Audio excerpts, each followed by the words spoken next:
Tunapoangazia uumbaji wa Mwenyezi Mungu, tunaangazia pia ndani yake kuwepo kwa pumziko takatifu ambalo Mwenyezi Mungu aliliweka katika uumbaji wake siku ya saba, ambayo ni siku ya Sabato.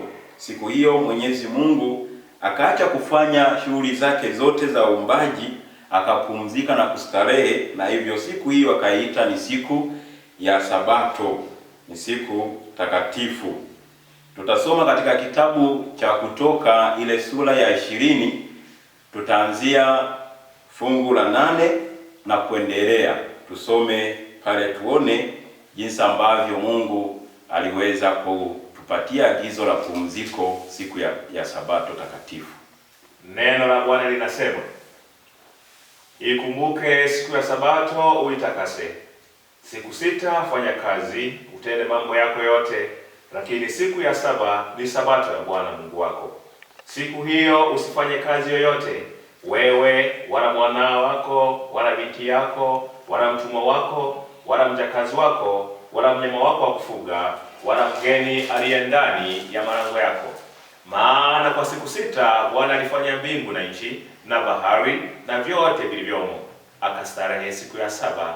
Kwa hiyo Bwana akaibarikia siku ya Sabato akaitakasa. Amina.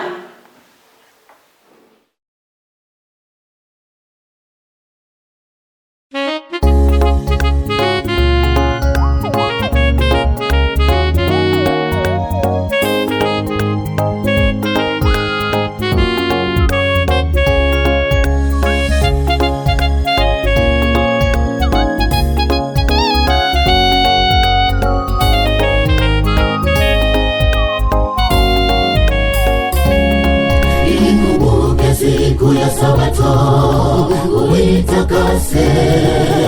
Siku 6 fanya kazi zako, utende mambo yote, lakini siku ya 7 ni Sabato ya Bwana Mungu wako. Uiangalie usije ukaiharibu. Ikumbuke siku ya Sabato uitakase. Siku 6 fanya kazi zako, utende mambo yote, lakini siku ya 7 ni Sabato ya Bwana Mungu wako. Uiangalie usije ukaiharibu. Siku hiyo usifanye kazi yoyote, wewe wala mwanao wala binti yako wala mtumwa wako, hata kama ni mjakazi wako wala mnyama wako wa kufuga wala mgeni aliye ndani ya malango yako.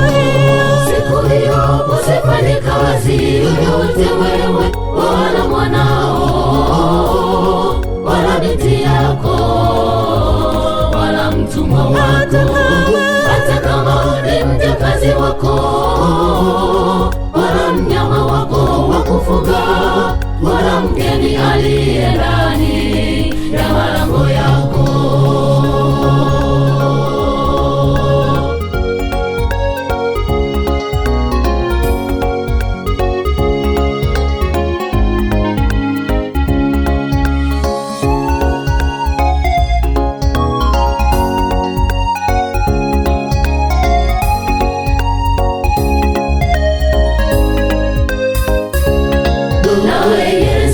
Mkombozi wetu alinikumbuka, manabii na mitume wote nao walipumzika, na situpasa kuitunza kama neno linavyosema.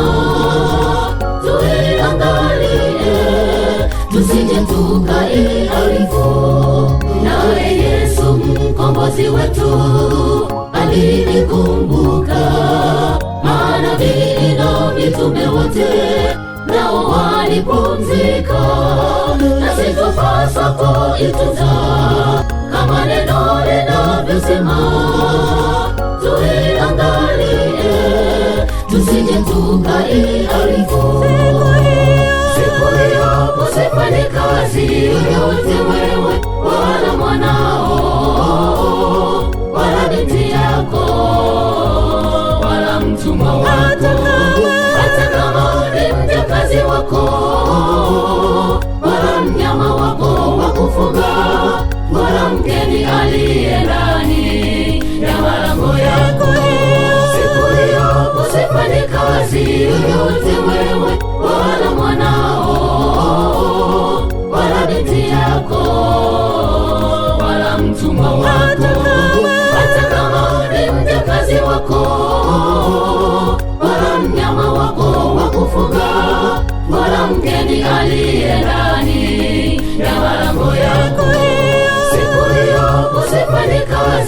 yoyote wewe, wala mwanao, wala binti yako, wala mtumwa wako, hata kama ni mjakazi wako.